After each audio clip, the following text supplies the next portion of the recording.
What's up guys, it's Daz here, but you don't really care. As you may have known that there are recently new screenshots released about Pikmin 3. At first glance, you may just think that they're alternative angles of the latest Nintendo Direct footage, but join me and we may find a little more. Ready? Let's begin. So, this is screenshot 1. Try to ignore the massive logo in the bottom right hand screen.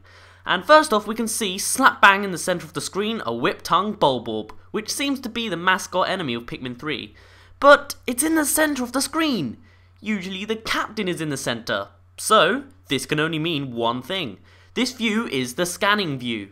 Clearly it's gotten an upgrade since we can see it looks more informative and machine-like and robotic, I guess. Which seems to be the whole theme of the game, with the whole liney buzzing all the time. Like you can see it in the health bars and I don't know, like when you're on the menu and you can see this sort of staticky line thing, so yeah. Anyway, the biggest thing to point out is the new blockade in the background. There we can see a pile of pebbles wedged right in there so you can't get through. Clearly you need Pikmin to get through. No, really? Pikmin 3 needs Pikmin to get stuff and get places. Wow! Anyway, I'm curious, what type of Pikmin are needed exactly to get through? It could simply be any and all types of Pikmin which could just remove each pebble individually like the bridge shards. Or it could be rock Pikmin who smash the whole thing down. Or winged Pikmin who can pluck them out. Or some kind of explosive Pikmin which just explodes the whole thing out. But what's behind it? Could it possibly be a new kind of cave entrance? Maybe it leads to the previous caves we've seen? As for the Japanese writing, it actually says Peroshapi. Perochapi, you can see the word, I'm not sure if I'm pronouncing it right, but there you go. This is the Japanese name for the whip-tongued Bulborb. As for the rest of the text, yeah, that's just Kopai gibberish. Also, grey pellet posies. I'm not sure if I've mentioned this before, but the design of the pellets are much more detailed and more like candy, or sweets, as the bits protrude from it more. It also looks more like the bumpy bit in the middle of a flower, like you can see on the blue Pikmin in the box art, or it might have been red, I don't know, but you know what I mean, like the bumpy bit there, yeah, well it's in the pellets as well, so it sort of fits because it's from a pellet posy, which is a flower, so yeah. Finally, check the date and juice. I'll mention more about that later. Screenshot 2. Identical to the Nintendo Direct footage unless you can prove otherwise. Moving on. Number 3. First of all, I love how this area has a theme of crystals, as you can see little shards of crystal everywhere. It's nice.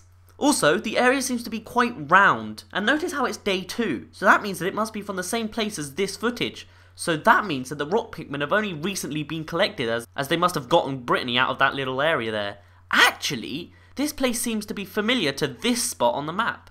As I said, this is where you might find the rock Pikmin and could possibly lead to a cave entrance. So, maybe this is like the tutorial section where you first see the rock Pikmin's new ability if you didn't go back for Brittany. So, where does this crystal actually go?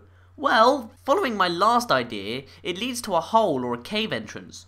But there are other possibilities. For example, it could start a cutscene of some kind and act as an activation event. Wow, words. It could also lead to starting a boss. If this is true, then maybe there could be a bunch of different forms of this that could indicate to the player when a boss will appear. It could also tell them when to go back for something else, like for example Brittany. Maybe she's usually supposed to be rescued after this event, but hey. So, where do you think the crystal leads? There certainly isn't any obvious treasure in there, so what could it be? Screenshot 4. Hey, I recognise this place. This is yet another angle of the pond. They are called winged Pikmin. So now we basically know the whole area around this bit. That's pretty cool. I'm not sure if that was intentional or not, but hey. Because it's day 4, this confirms that we don't reunite with Charlie on day 3. That or the player's just missing something. But what's that to the left? It appears to be some strange yellow glow, kinda similar to the one in the Nintendo Direct footage. Could that be another one on the right? Nah, that's just the petal of a yellow flower, I think.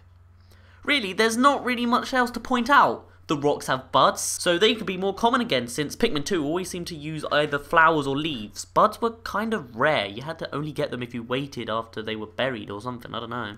There's also a fencing bit by the bridge, and Brittany is controlling the Pikmin, not Alf, so you know, it's really minor details. Also, the flower to the right has one matured head and another not matured. So maybe as time progresses, the environment changes subtly like that. Other than that, there's nothing new. Okay, time for the fifth and final shot. First off, I believe Alf has recently disbanded the whole group, so we can see that the yellows are far more spread out from the other Pikmin. A common complaint in Pikmin 2 was that the Pikmin didn't separate far enough, so it's good that they've improved this. However, I'm not sure if I can say the same for the reds and the rocks, but that might just be because of the angle. I also like how far the characters have been spread out. Much better compared to Louis just stopping in his tailgating position. Also, this might just be coincidence, but I like how the yellows are the closest to Charlie. It just fits, you know? In the background we can see a red and a grey pellet posing, which I assume switches colours. I wouldn't be surprised if they turn yellow since we have unlocked them too. The timing just didn't show it this time around. If we look at the ship, we can see a new design of the crop circle that they create. Also, the octopus icon? Yeah, that's the ship. Duh! Going over to the onion, coconut, we can see that it is red, grey and yellow. No surprises there. But I do have one question. Do the colours correlate to how many Pikmin types you have on the field, or in the onion/coconut? Or both? I guess we won't find this one out until the game is actually released. Yep, that looks to be everything we can see from this screenshot. Let's move on. Oh! And if you're bored, count how many Pikmin are sitting. If it's less than 80, some may be hiding. Just a thought. Oh wait!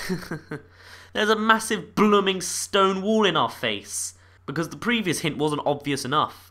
So, this implies that bomb rocks return as a weapon, or there will be some kind of explosive. So, you ready for some speculative ideas? Good.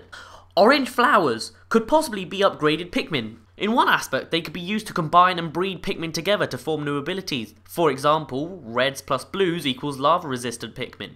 Alternatively, maybe there are elements that could be combined with the Pikmin, such as rocks and volcanoes could equal bomb rock Pikmin. Yeah. However, they might have to sacrifice themselves to be used, which would ruin any no-death runs. Unless the stone walls are only optional to break down. Maybe they are only required for 100%, or better still, just to get you somewhere early. Maybe you can access the same part later when you obtain the winged and blue Pikmin, so as you can swim around it or something. What do you think of that idea? And how could other combinations work? Maybe rocks plus heavy boulders equals flat rocks, which can skim the water? Maybe purples and winged Pikmin to make some comical fairy Pikmin? Maybe even an unconscious Charlie plus a coconut, which equals a Charlie Min? Tell me your ideas. Now, that's all of the screenshots, but now I'll go over the days again. 12, 13, 2, 4, and 12. There's that massive gap again, and it must mean something, right? I mean, it seems pretty consistent looking at the recent footage we've received. So, what could it mean? Also, notice how even though it's day 12, the Kopaians still haven't discovered the winged and blue Pikmin. To me, that sounds like it would be pretty boring gameplay if we are still playing as the Kopai buddies. So, I'll repeat my theory in thinking that we play as other characters during this gap, such as the Hocketations. That, or the Kopaians leave the planet for a while for some reason and return on day 12, but then again, both could happen at the same time, really. The Kopaians and Hocketations could unintentionally miss each other while switching between their planets for whatever reason. I can imagine that being quite comical if the player can see the Hocketations in a cutscene and the Kopaians never notice them. Or you see them fly off the moment you arrive, or just something like that. Also, I like how the word day is reflected in the little circle. Just a little thing that I like. And as I mentioned before, the Kopaian gameplay seems to be themed more like machine-like and futuristic. The constant static lines of the health and all that. It's kind of cool since they seem to be the more technologically advanced species. Whether this continues on the Hocketation gameplay, if that exists, who knows. Looking at the juices, we can see that as more juices are stored, the colour changes as well. So now it is orange when you have 5. It could also change depending on the days, maybe. Hopefully there's not a rotting system in the game, yuck. So anyway, that's all I could pick up from these screenshots, so I will be ending off the video now. Be prepared for the next Nintendo Direct coming up in 10 days on June the 11th. It's all about Wii U stuff, so that means there's plenty of Pikmin. Well, my name's been Daz, you didn't really care, and I'll see you in a bit.